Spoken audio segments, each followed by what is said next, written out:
Good morning, Radhe Radhe বন্ধুরা, সবাই কেমন আছো? আশা করি সবাই ভালো আছো। আমিও খুব ভালো আছি তোমাদের সবার ভালোবাসায় আর আশীর্বাদে। সকালবেলা ডাল ভেজে নিচ্ছি, ডাল রান্না করব, আলু ভাজা করব আর রুটি করব ভাবছিলাম। তো একটা ফোন আসলো, যায় ফোন করেছে, বলছে বাজারে যাবে, তো চেঞ্জ করে দিলাম, মানে ডালটা রেখে দিলাম, শুধু আলু ভাজা রুটি করলাম তাড়াহুড়ো। আমার 9টার সময় বাস এসে যাবে, এখন বাজে 8টা আর কি। 8টার সময় এটা আমি শ্যুট করছিলাম এই ভিডিওটা। তো আমাকে 1 ঘন্টার মধ্যে সব কিছু করতে হবে। দেখো আলু ভাজাভাজি করছি আর এদিকে করলাম দুধ চা। মেয়ে বলছে দুধ চা করো, দুধ চা খাবে, তো ওকে দিয়ে দিলাম আর আমি 1 কাপ নিলাম। তো 1 কাপ চা আর একটা রুটি খাবো সকালবেলায়, এটা খেয়েই বেরিয়ে যাব। 9টায় বাস এসে যাবে, আমাকে অনেক অনেক কাজ আছে, এর মধ্যে দিয়ে অনেক কিছু গোছগাছ করতে হবে। মেয়ে স্কুলে যাবে, বাড়িতে থাকবে ছেলে মেয়ে আর ওর বাবা। তো ওদেরকে দিয়ে দিলাম, সবাইকে খেতে দিয়ে দিয়েছি, ওর বাবাকে ছেলেকে সবাইকে টিফিন দিয়ে দিয়েছি। তো দেখো আমি খেয়ে চলে আসলাম, আসাটা আর দেখালাম না, চলে এসেছি একদম ডাইরেক্ট বাজারে। এসেই মেয়ের স্কুলের ড্রেসটা ছোট হয়ে গেছে, দুবার কাটিয়ে দিয়েছি ড্রেস, দুবার কাটিয়েছি, দুবারই ছোট হয়ে গেছে ড্রেসটা, বড় হচ্ছে না ধীরে ধীরে। তোর জন্য স্কুলের নিচের ক্ষেতটা নিলাম এখান থেকে। তো দেখো প্যাক করে দিচ্ছে দিদিভাই, তো নিয়ে চলে যাব। অনেক অনেক বাজার আছে, সেগুলো করতে হবে। তো চলে গেলাম লঙ্কার দোকানে। দেখো শুকনো লঙ্কা, এখান থেকে 1 কিলো লঙ্কা নিয়ে নিলাম, 180 টাকা কিলো মনে হয়। এই যে লাল লাল লঙ্কাগুলো ধরলাম আমি, ওগুলো ঝাল, আর এইগুলো হচ্ছে মিষ্টি, এখানকার মানুষে খায়। এই যে এখানে 1 কিলো লঙ্কা আছে, এই যে এই উপরে লঙ্কাগুলো না একদম মিষ্টি মিষ্টি, এগুলোর মধ্যে কোনো ঝাল নেই। আর এই দেখো সোনু মনু, মানে আমার দেওরের মেয়েটা, ওর মা একটু ওইদিকে গেছে বাজার করতে, আমি আরও দাঁড়িয়ে আছি। দেখো ফুচকার গাড়ি যাচ্ছে, দেখেছো কীভাবে ফুচকা যায় দেখো।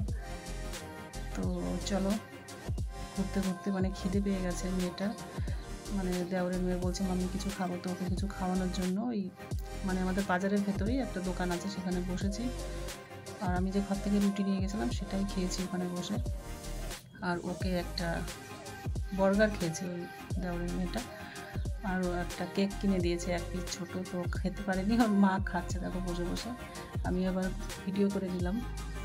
তো যাই হোক, সবাই কেমন আছো জানাবে, আর গরম কেমন পড়েছে সবার গ্রামে বলবে সবাই, কমেন্ট করে জানিও। দেখো আমি মেয়ের জন্য একটা পিৎজা নিয়ে নিলাম, মেয়ে আমাকে বলেছিল আমি একটা পিৎজা নিয়ে আসবে, তো দেখো সেটাই অর্ডার করেছি, দেখছিলাম যে কেমন হয়েছে। যাই হোক, নিয়ে আরও অনেক অনেক কাজ করলাম, সব কিছুতে আর তো ক্যামেরা করা যায় না। একটা ওড়না নিয়ে নিলাম এখান থেকে, সব কিছু ক্যামেরা বন্দি করা সম্ভব নয় গো, ক্যামেরাটা বের করবো এটাই ভুলে যাই, তাড়াহুড়োর মধ্যে থাকি। যাই হোক, তো নিয়ে দেখো আমি চলে গেলাম ক্রিমের দোকানে, এখান থেকে 1 কোটা এই যে টিপ নিয়ে নিলাম, আর মেয়ের একটা জনসন ক্রিম আর আমার একটা ক্রিম, 3টে জিনিস নিলাম। 800 টাকা বিল হলো, কি জ্বালা, শুধু পয়সার খেলা। দেখো নিয়ে চলে এলাম, অটোতে উঠে গেছি, যা যা দরকার ছিল মোটামুটি নিয়ে আমরা অটোতে উঠে গেছি, বাস স্ট্যান্ডে যাচ্ছি। দেখো কি করছে, দেখো আমাকে ভেঙাচ্ছে, দেখো দেখো দেখো বদমাইশি করে শুধু। তো বাস স্ট্যান্ডের আগে একটা মিষ্টির দোকান আছে, সেখানে আমরা নামলাম, একটু নেমে একটু মিষ্টি নেবো আর কি, তাই ভাবলাম, কিন্তু তেমন ভালো মিষ্টি দেখলাম না, তো নিয়ে নিলাম লাড্ডু। তো দেখো এখান থেকে নিয়ে নিলাম আমি লাড্ডু নিয়ে নিচ্ছি, প্যাকেট করছে। সঙ্গে থাকো সবাই, সাথে থাকো। কে কে লাড্ডু খেতে ভালোবাসো বলো, দারুণ লাগে কিন্তু লাড্ডুগুলো খেতে। দেখো 2 প্যাকেট নিয়ে নিয়েছি, তোমাদের দেখানোর চেষ্টা করছি, দাঁড়াও খুলে নিই দেখাচ্ছি। এই দেখো এই লাড্ডুগুলো নিয়েছি, তো এই যে প্যাকেট নেওয়া হয়ে গেল। চলো, এই অটোটা দাঁড়িয়ে আছে, অটোতে যাব। তো যা গেছে ওইদিকে আইসক্রিম কিনতে, মেয়েটাকে আইসক্রিম খাওয়ানোর জন্য, ওই দেখো আসছে, আমি দাঁড়িয়ে আছি। 2 মিনিটের রাস্তা আছে আর বাস স্ট্যান্ডে যাওয়ার, কিন্তু হেঁটে যাওয়া সম্ভব নয়, 4টে ব্যাগ ছিল, কি করে যাব বলো।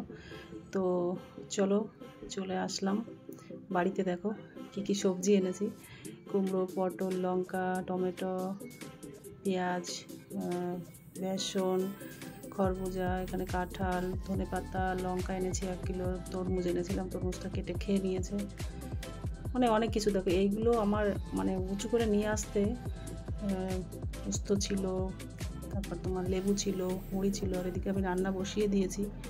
এসে সব কাজ করে অনেক মাছ ফাছ এনেছি, ওগুলো কেটে ধুয়ে সুন্দর করে পাট করে রেখে দিয়ে ভোলা মাছের ঝাল আর ডাল করে নিয়েছি। দেখো আমার অবস্থা, বসে পড়েছি, মানে খুবই ক্লান্ত। 2 ঘন্টা 4 ঘন্টার জার্নি। তো সবাই ভালো থেকো, সুস্থ থেকো। এই পর্যন্ত টাটা, বাই বাই, সবাই ভালো থেকো।